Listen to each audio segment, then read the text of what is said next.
So, Leicester Tigers 25, Harlequins 29.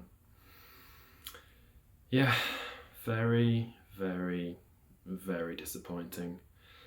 Another loss. Another loss at home. Back-to-back losses at home. 1 win in 5 now in the Premiership. Just the 6 league points. After all the pre-season optimism, all the great games and performances we had in the Premiership Cup, it's just been very disappointing. No other way of putting it.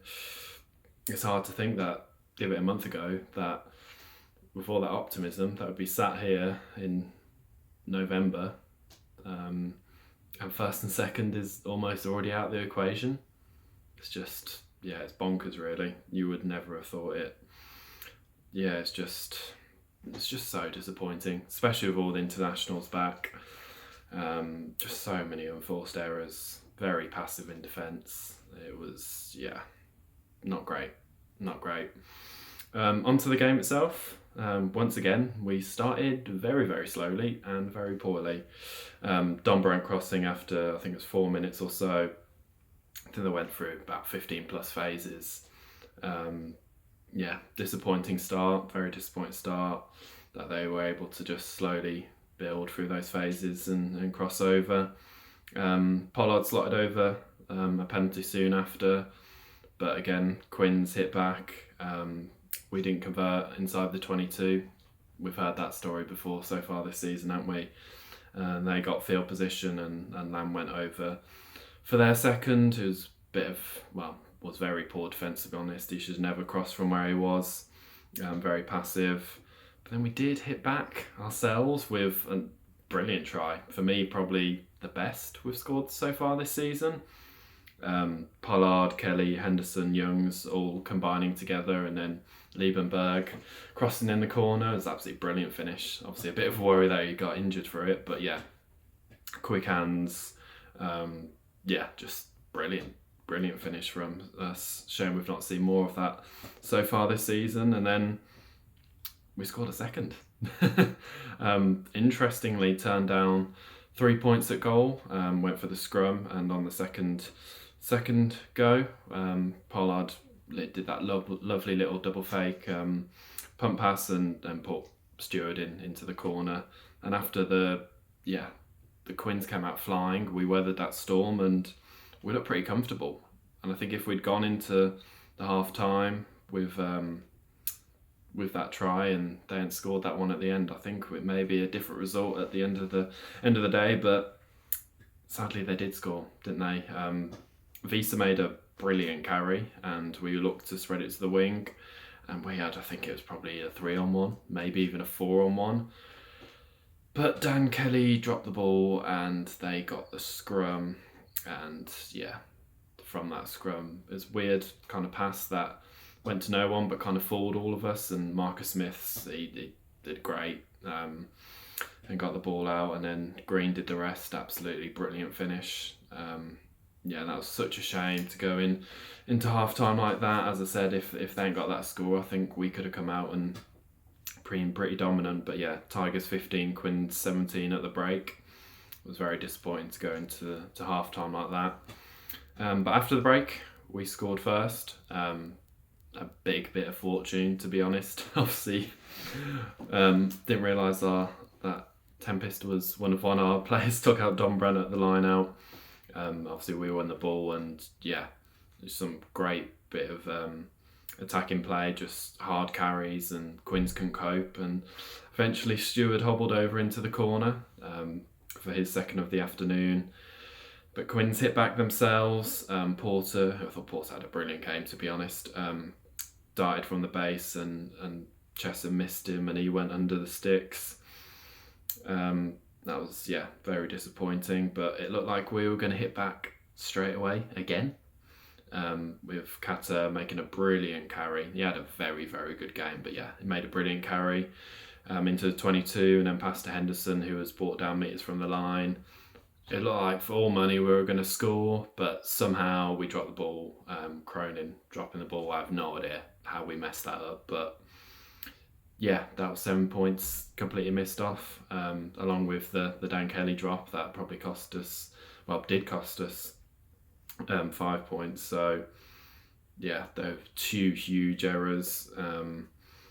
Pollard did slot over a penalty on the 65th minute, but Lamb scored his second in the corner again. Very poor that we didn't realise there was space on the flank, and he dotted over. We had multiple chances in that last 10 minutes to get the win, but just so many unforced errors, and it ended Tigers 25, Quins 29.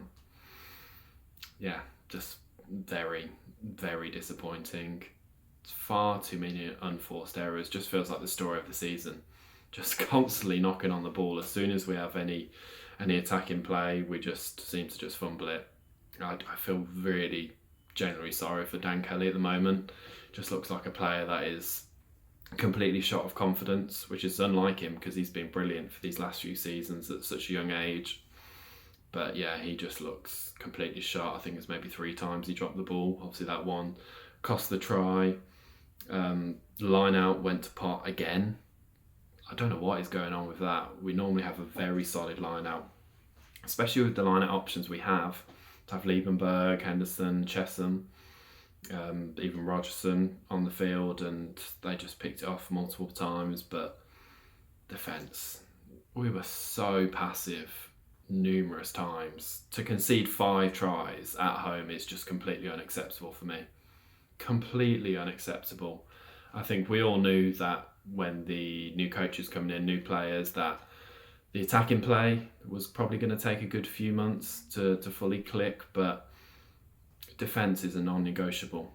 Completely non-negotiable. I don't know what it was. We didn't look energised. We didn't look like we almost wanted it as such, which is very, very disappointing as a Tigers fan, that we were just so passive numerous times.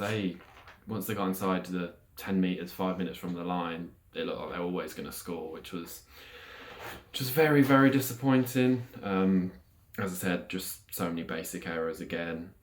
Our attack did look good in parts when we could hold on to the ball. Obviously, Handré Pollard makes a massive difference there, but it's probably some of the best attack we've seen so far this season. The scrum was very positive. I wasn't expecting us to win so many scrum penalties. Dan Cole had his number on his good friend Joe Marler, and even when the subs came on, I think Will Hurd really stepped up.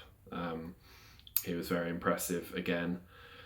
I think maybe the selection. I think the back row was a bit unbalanced for me. I know we obviously had the Tommy Reffel injury whenever that happened, but I feel like Rogerson, Liebenberg and Wiese was just a bit unbalanced. I think Rogerson and Liebenberg are great players, but I think they're too similar almost, having a back row. I feel like there was a big difference when Emeka Leone came on. Had that breakdown threat. I think he won 1 turnover, was very good. But yeah, disappointing. Very disappointing.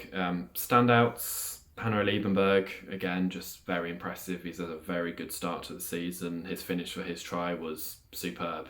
Absolutely superb.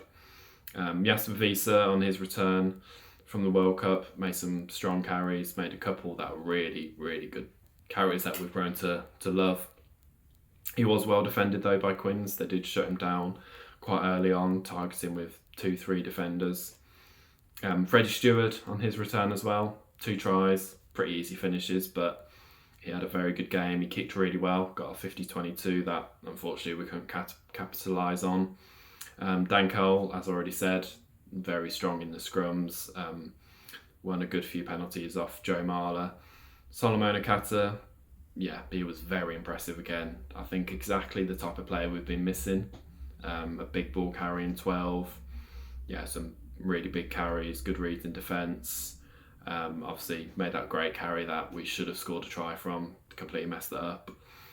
No idea why we took him off after that. I'm hoping that was maybe a little niggle or a little injury, because if that was tactical, that was a terrible decision by the coaches.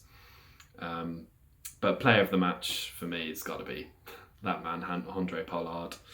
that beautiful man, he's just class, isn't he? He just absolutely oozes class. Best our attack has looked so far this season. It's just passing. It's just so crisp. Just the way, just it's just great. It's great to watch when he's on it. He was brilliant for the Steward first try. Really took the ball to the line a lot. Yeah, he's a World Cup winner. We're always going to look better with him at 10. But he had a very good game, and I'm sure as he plays more, as he gets used to the back line, our attack is just going to improve tenfold over the next few weeks. But yeah, I said today was a must-win in the preview. I have no idea what that makes next week now. A make or break almost. We've got to win that game.